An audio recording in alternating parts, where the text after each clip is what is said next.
Assalamualaikum warahmatullahi wabarakatuh. Alhamdulillahirrabbilalamin. Assalatu wassalamu ala asyrafil anbiya'i wal mursalin wa ala alihi wa ashabihi rasulillah ajma'in, amma ba'du.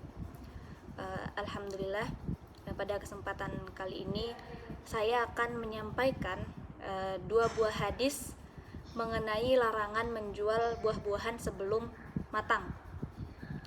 Sebelumnya, perkenalkan terlebih dahulu, nama saya Mufaiza Zahira dari Prodi Ilmu Al-Quran dan Tafsir dengan NPM 221105080758, Fakultas Agama Islam Universitas Ibnu Khaldun Bogor.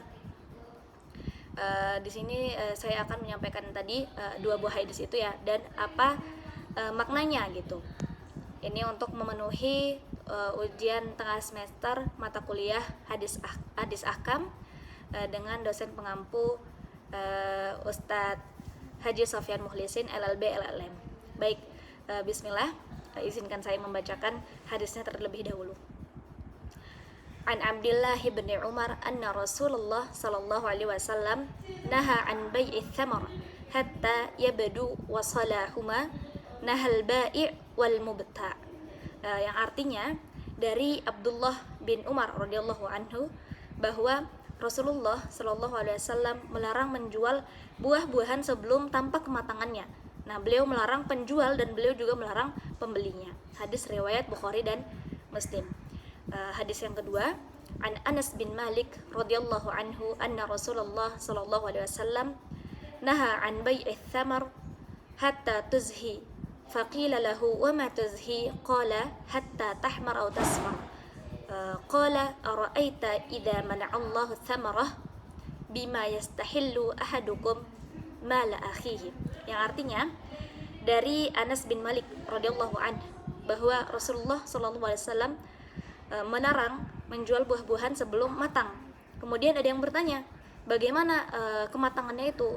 Beliau menjawab hingga kemerah-merahan atau kekuning-kuningan atau menguning gitu.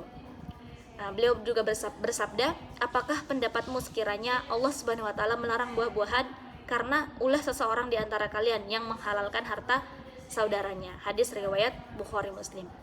Nah, kemudian apa makna dua hadis ini gitu?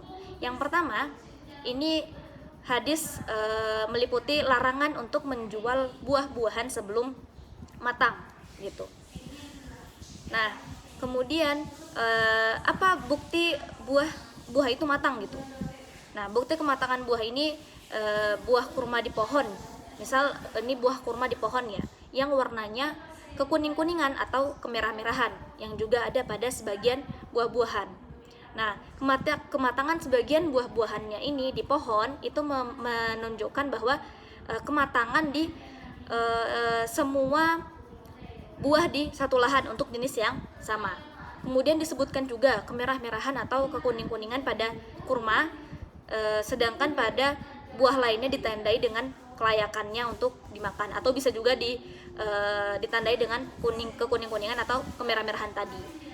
Nah, hikmahnya apa? Hikmah larangannya ini bahwa sebelum matang, buah-buahan sebelum matang itu masih rentan terhadap kerusakan dan gangguan.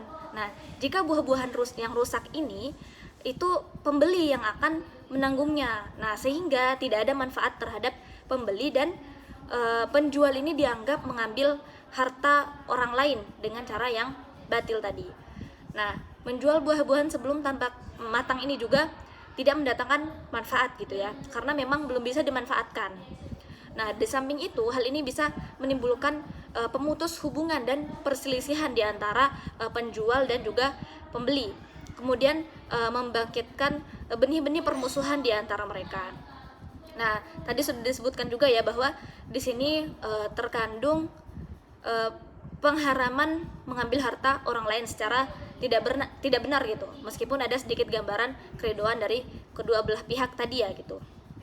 Nah, jadi makanya dilarang untuk menjual buah-buahan sebelum matang. Memang ada mudorotnya gitu. Baik, sekian dari saya, kurang lebihnya mohon maaf.